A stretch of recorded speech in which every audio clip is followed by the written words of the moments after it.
Today's edition of MacVoices is supported by MacPaw, the maker of Clean My Mac X. Visit macpaw.com/podcast to download your copy and use the code MacVoices to save 5%. MacVoices is supported by LinkedIn Jobs. Find the right person for your business today with LinkedIn Jobs. Pay what you want and get $50 off your first job post at linkedin.com/MacVoices. Welcome to MacVoices. This is the talk of the Apple community, and I'm Chuck Joyner. Folks, I've been looking forward to doing this particular interview. We've had a number of problems. We've had to jury rig something because our guest is somewhere in an undisclosed location out in the woods. I don't know what he's doing, but we were able to get him, and I definitely want to take the opportunity to welcome Randy Fredlund from Vivid-Pix to MacVoices for the first time. Randy, thanks for all the effort you've put into getting here. Hello, and you made me get out of my canoe and stop taking pictures of eagles. So, you're really fortunate here. I am definitely fortunate. And I've been really anxious to talk to you ever since I learned about this, your product. Vivid-Pix has a bit of an interesting backstory, and I wanted to start with that. But to be fair about this, what we're going to end up talking about is your applications for improving the quality of your photos. But you got started in a rather unusual way, at least to my way of thinking, for a software company. Well, Rick Voigt, my partner, and I worked together for a period of time at Kodak, Eastman Kodak. Anybody remember that company? In any case, that's where we worked, and we were working together on a digital mini lab, which was for processing film. And one of the things that clearly showed the power of the digital processing for the images was fixing underwater pictures. So we started together working on this machine, Rick more in the sales area and me towards R&D, and ended up selling quite a few of them into the marketplace with software that did some corrections, but not anywhere near as good as what we do now. And so you started in film, not in digital. It was scanning the film in order to convert to a digital file, and then doing modifications to the files in the digital domain, and then printing it back to photo paper. That's where it started. So that's really interesting. So it was analog, digital, analog as a workflow. Yeah, exactly. And when you get right down to it, you do the same thing right now with digital cameras. You take a picture of the analog world and then store your digital information or modify it, and whenever you look at it, you're seeing an analog again. It's no longer a digital picture. Okay, fair point. Can you give us an idea of some of the challenges? I think anybody that's even played a little bit with underwater photography knows that it has its own unique set of rules, and that it seems like so much of the time you never get exactly what your eye sees if you're underwater. Yeah, there's several difficulties. The main one is that water attenuates light not in an even fashion. So the red light does not go very deep, where both green and blue illumination goes much deeper. So as you get anywhere more than a foot or so below the surface, you're going to start seeing either green or bluishness because of the absence of red. Another problem is that water does a really nice job of scattering light, so you have a less acuity over a distance of water. So we do some sharpening on that basis. So our Scuba product does is correct contrast, brightness, color balance, and sharpness, all with one click. So are you just basically taking one particular algorithm? Because I would think, and I am not a diver by any means, but I would think that varying depths of water and varying the composition of the water itself, fresh water versus salt water, would produce different challenges. So do you have an algorithm for each one, or are you adjusting along the way in some fashion? So have you done underwater photography? You sound like you know about it because you just pointed out one of Much. Yeah, the conditions, the amount of sunlight, the depth, the type of water, as you pointed out, fresh or salt, or lots of variations in between. They all add up to different problems for different images. And what we've done is devise an algorithm that does a pretty nice job of handling all of them and gives you a nice starting point should you want to tweak any further. But in many cases, all you need is the one click, and it'll be night and day. Thank you, because that's exactly where I wanted to go next. So is this a one-click solution, or is this where I click and I get what I get, or then once I get what I get, can I play with it and adjust it a little bit within your program? Yeah, well, it is the one-click algorithm that does all what we think are great things, but we don't necessarily know exactly what the point of interest is in the picture. We can guess, but that's probably not a good thing to do. And your visual system may not appreciate things in the same way that mine does.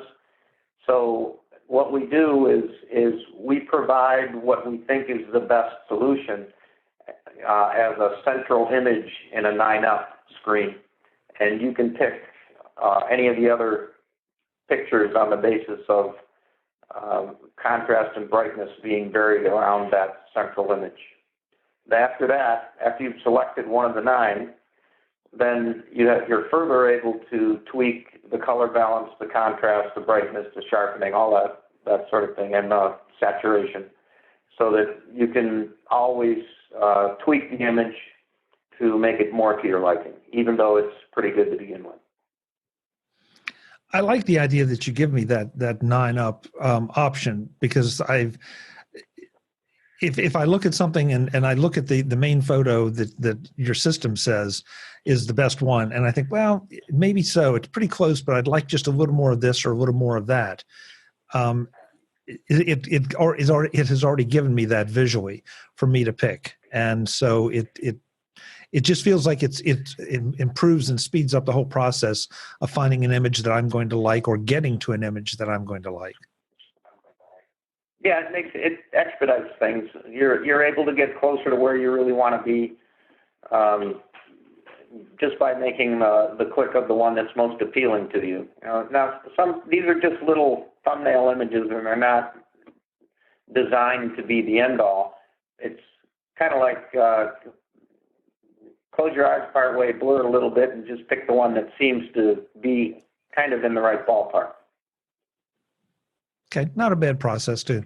Not a bad way to do this, especially if, I mean, underwater photographers, I think, the serious ones are going to want to have a lot more control, but especially for somebody that's a little more on the side of the hobbyist, this is going to just improve their options greatly. Yeah, there's plenty of other options, and for people who want a lot more control, things like Lightroom or Photoshop, any of those they're good programs, and if that's what you want to do, you should use those. What ours is designed for is people who just want to take pictures and make them as quickly and as nice as they can without having to learn how to use a powerful program like Photoshop. You just hit the key point. Photoshop does an amazing job, but the learning curve is really very steep to try to get some of the professional results. And with yours, I click and I've got 9 options to pick from right away, and then can kind of go from there if I still want to. I also tell people who, come to us and when they're talking about our products and say, Well, why would I ever want this? I'm a pro and I can do Photoshop and all this, and I can make everything wonderful. I said, well, you need this program more than anybody. And they'll look at me with this quizzical, eyes open look and say, why? I said, because all those people you know who would really like their images to look like yours, now you can tell them to use our product instead of coming to you. So you turn the skeptics into advocates right away. I love it. We hope so. So that's the underwater, the underwater genesis of Vivid-Pix, and now you have kind of gotten out of the canoe, come up into the house, and you're going to help us restore some old photos. Which it's a similar process, but I would think that now you're talking about a whole lot of different potential issues that can come: lighting, age, film stock, the whole thing. Oh yeah. We use a similar interface. Under the hood, things are quite different. We've realized that there are many different problems that we can fix, and some that we'd like to fix, but we don't. We haven't developed the algorithms for yet. But what we do thus far is pretty good in one step, and then the tweak again in the same fashion as for underwater, so people can get much closer to professional results without having to know that much about what's going on. Brandy, I feel like right from Apple's photo application right on up, everybody's creating that magic button to say, click this and your photo gets better. And frankly, it usually does. But here again, you have the 9-up option for me that, okay, you give me 9 variations on it so that I can pick the one that I like. Yeah, and I think that's an advantage. And then you can go from there and make them, more to your liking. And particularly in a group shot, one small part of the picture that may not have been the focus, but is the most important part of the picture to you, is the one part that you can tweak in order to make it look its absolute best.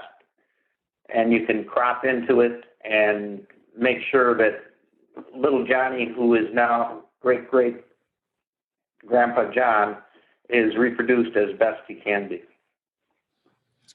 So I want to make sure I understand that. So you're saying that I can pick a particular section of the photo to optimize the correction or the adjustment or whatever, as opposed to just saying I'm going to do the best I can with all of it. Right. You can definitely do that. You can rerun the algorithm, recalculate, which I'll apologize for. On the Windows version, we don't have that in Mac yet because we're searching for new resources right now. In fact, contracting them immediately, not just searching. Right now, we have been doing our development on Windows platform, and Mac has been lagging a little, but that problem's going to go away very soon. Which is a great point to make, that your solutions are cross-platform, so it doesn't matter which platform I'm working on. There's a version of Vivid-Pix for it. Until I got into this software business, I always knew there were issues cross-platform. I had no idea how many. From what standpoint? That's an interesting comment as a developer. Well, it's as if, and it's true. The Windows programmers speak a different language than the Mac programmers, and the fundamentals upon which you build your programs are different. And as a result, the end result in general wants to be different. So you need to rule with an iron fist to make sure that things are the same for both Windows and Mac. And you're not just talking about from an interface standpoint, but from, like you said, the under the hood standpoint. Under the hood as well, yes. MacVoices is supported by LinkedIn Jobs. Like it or not, the world has changed. Getting the right people in the right jobs is more important than ever, especially when it comes to healthcare and essential worker positions.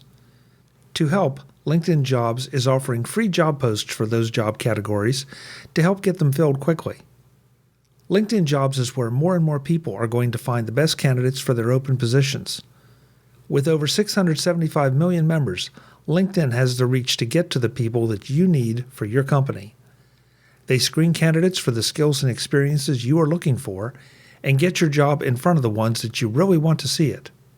To post a healthcare or essential services job for free, or if you're in another industry and have hiring needs, visit linkedin.com/MacVoices.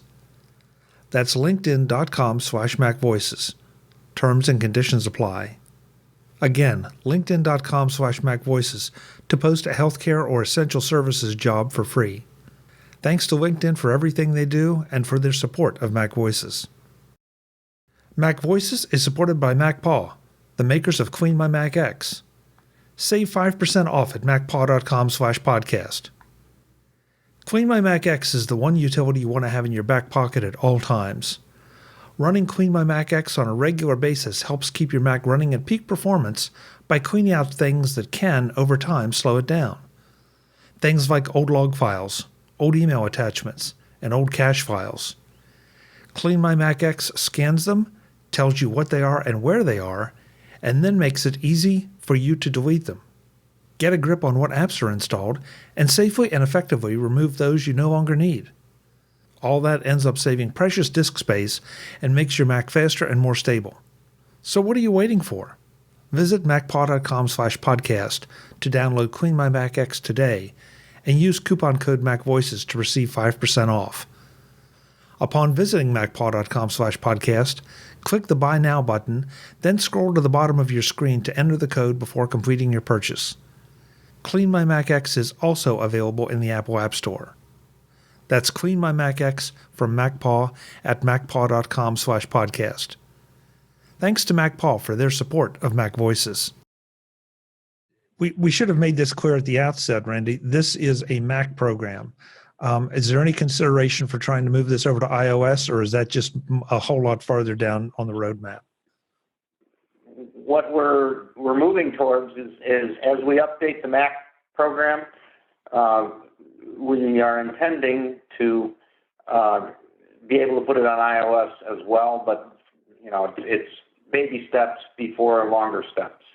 We way back quite some time ago in our company history, we tried to put the Scuba application on iOS, and I think we probably took a step a little too far, and things weren't settled at that time. Now we have things much more settled. We have a much better idea of how to do that, and once we engage in that, I'm confident that it will be a good and very useful program. Especially for Scuba, because there are plenty of waterproof housings for our iPhones to take with us underwater, and so to be able to go down, come up, take the photos, come back up, do the processing right there to what you like would be phenomenal. Yeah. I said a couple things about some of the challenges you have with old photos as opposed to underwater photos. Are there any things that we might not realize are problems or challenges that that you're pulling out that proverbial shoebox from under the bed and saying, "Oh, here's a photo of my great-great-grandfather. It's starting to fade. Maybe it's cracked." Any particular challenges that you've had to adjust to? Well, here, let me look through my script. No, I wish I had the list in front of me, but I have a long list of do's and don'ts that affect everything that we can do. Now, as I'm fond of saying, we can do magic, but miracles are a little beyond us. And sometimes one of the things that we do is to provide what we call show me. We have people who are not getting the results they want with the program send in an image or two, and I, will go through their images and show them how to improve them or tell them why we can't. And it's worked out pretty well. It rolls customer service into quality assurance all in one answering of a few emails. In any case, I've developed a long list of all of the do's and don'ts that should happen even before you get to use our program. And the quality of the scans that we see varies quite widely. Sometimes you see people sending in images that are 100 by 200 pixels, and they're expecting to blow them up to 16 by 20. What could go wrong? Yeah, what could possibly go wrong? Other times I get pictures that they look like they came out of a shoebox, and then they put them in their shoes and walked on them for a while. Yeah, the quality of what we can do in digital restoration, in large, depends upon how well the image has been treated prior. So if it's all dirty and dusty, and then those things are going to be reproduced when we try to fix the image. There's other people will take a picture, even if it's they'll get a scan, and they like small file sizes, so they'll turn the compression way up. And when you try to enhance something that's been severely compressed, like JPEG compression, you end up getting all kinds of blockiness and weird effects. Sometimes it's very pretty, but it's weird. So there are many things that affect how well anyone, including our program restorer, can fix an image. So first off, I'm really impressed that you all would take the time to try to explain to folks how to get a better image and some of the challenges. But is there, at the risk of asking you to reveal any of the magic, is there a list of those do's and don'ts anywhere that I could take a look at? Not me personally, but that a potential user could take a look at before they get started with your program, or after they've gotten it and want to improve their results? Well, there are several tutorials that Rick has done, my partner Rick, that tell you how to use the program and how to make it the best, how to make your results the best you can. I must admit, I'm delinquent in providing input on the scanning to tell people exactly what I just told you. There is a tutorial that I should be doing, but I've been out shooting pictures of eagles. So, it'll come sooner or later. I think we can give you a pass on that. That sounds like a pretty good pastime. So what kind of pricing do we have for these products? Both the Scuba and the Restore program are $49.95, I think, unless Rick has changed things. I'm the technical guy. I don't think about these things, All right. So if the price is any different, we blame Rick. But for you, no. You'd have to ask Rick. If you want to buy 500 of these, we'll make a deal. Yeah, it'll work out somehow. And the last thing, of course, always is the website where folks can go to learn more, see what we're talking about, and hopefully take advantage of it. Yeah, the website is good for a number of things. There's the usual frequently asked questions. That's where the tutorials reside. You can see a gallery of how well things have been corrected. And it is vivid-pix.com. It's vivid-pix.com. Great. Randy, I can't tell you how much I appreciate all the effort you went in. The folks don't realize we've tried this over a couple different days. We've tried different recording methods. We finally came up with this one, but I was anxious to get this out. So thank you for coming out of the canoe. Can I add one thing that I know Rick will kick me for if I don't mention? Oh, absolutely. I want to keep you out of trouble. Okay. It's actually two things. The first is our Restore program, because it's in the family heirloom genealogy market, we do a couple of different things that I don't think are offered very many other places, if any.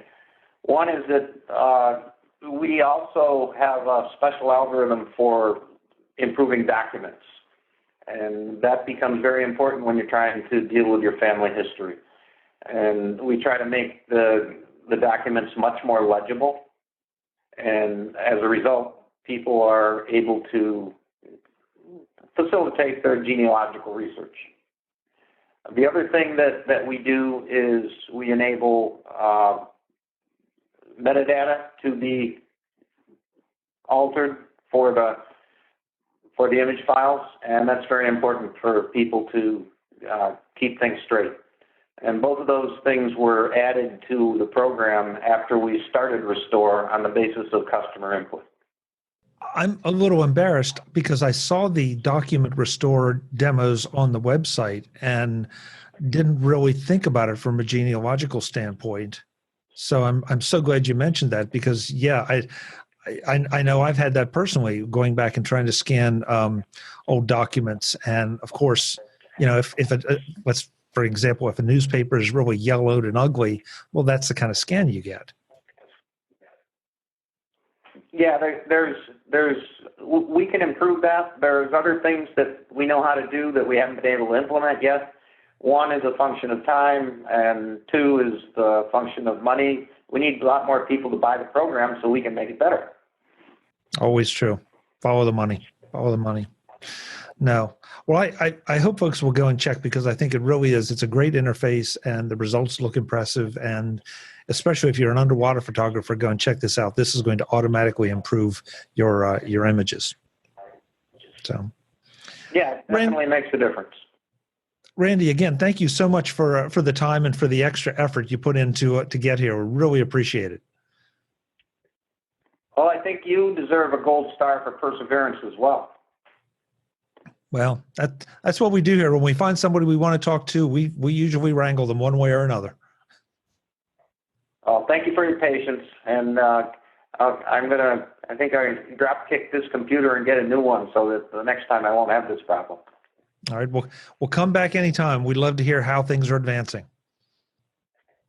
All right. Thank you. Thank you. Folks, I'm Chuck Joyner. This is MacVoices. If you want to improve your photos, you have a lot of options. Vivid-Pix just gives you a new one if you're into genealogy or just into family photos. And certainly if you're into underwater photography, this is one of the first stops you should make.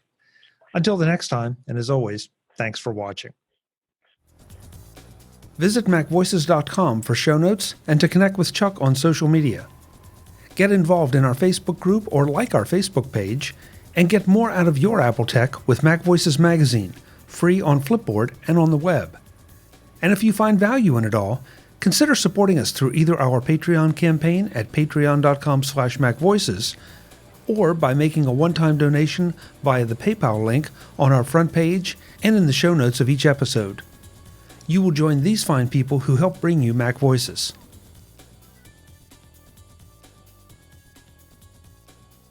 Advertising handled by Backbeat Media at backbeatmedia.com. Bandwidth provided by CashFly at cashfly.com.